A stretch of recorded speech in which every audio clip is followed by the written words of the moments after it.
देवाणघेवाण होऊन पदाधिकाऱ्यांची नियुक्ती केल्या जात आहे। याच्यामध्ये विनायक राऊत, दत्ता दळवी आणि जे उद्धव ठाकरेंचे पी आहे रवी महात्रे यांचं नाव येत आहे।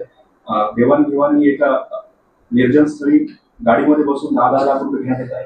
त्याच्यामुळे कुठेतरी उभाटा गट जी आहे शिवसेना, तर ती पूर्वीची शिवसेना राहिलेली नाही, आता नाराजी असेल।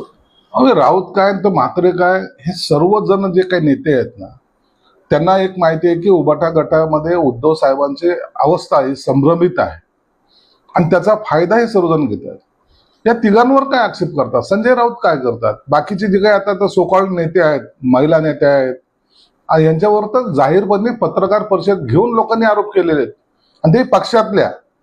आणि म्हणून आता शिवसैनिक जो बेसिक आहे ना, त्याला आता आपल्याला पदं मिळतील किंवा आपल्याला काहीतरी नगरसेवकाच तिकीट मिळेल, आपल्याला काहीतरी आमदाराचं तिकीट मिळेल, या आशा त्याच्या संपलेल्या आहेत। त्याला माहिती आता इथं फक्त नगद नारायणचं काम चालू आहे। जो पैसे देईल त्याला उमेदवारी मिळेल, त्याला पदही मिळेल, आणि हे असं सर्व चालू असल्यामुळं आज शिवसैनिक त्यांच्यापासून दूर जातोय। आणि ह्या गोष्टीमध्ये तथ्य आहे, हे सगळा महाराष्ट्र काय प्रत्येक शिवसैनिक हा जाणतोय।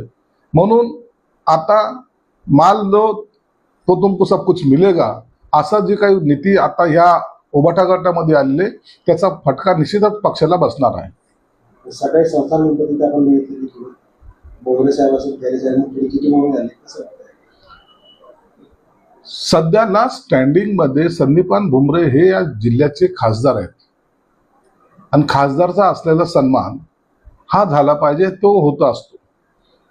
काल खैरे होते, त्यांचा सन्मान आम्ही करत होतो, परंतु नाही, आता मीच इथं सर्व काही असं जे काही समजण्याचा प्रकार आहे, त्या प्रकारातून हा भांडण हे जे काही उद्भवलेलं आहे। म्हणून माणसाने ज्या पदावर आहोत किंवा ज्या सन्मान आपल्याला ज्या ठिकाणी जितका दिला जातो तितका घेतला पाहिजे, आणि मग मीपणाचा जो आव आहे तो कोणतरी आपला उतरवतो। जनतेने आपला आव उतरवलेला आहे आणि म्हणून आता शांतपणे मला वाटतं संन्यास घेतलेला खैरेंनी बरा राहील।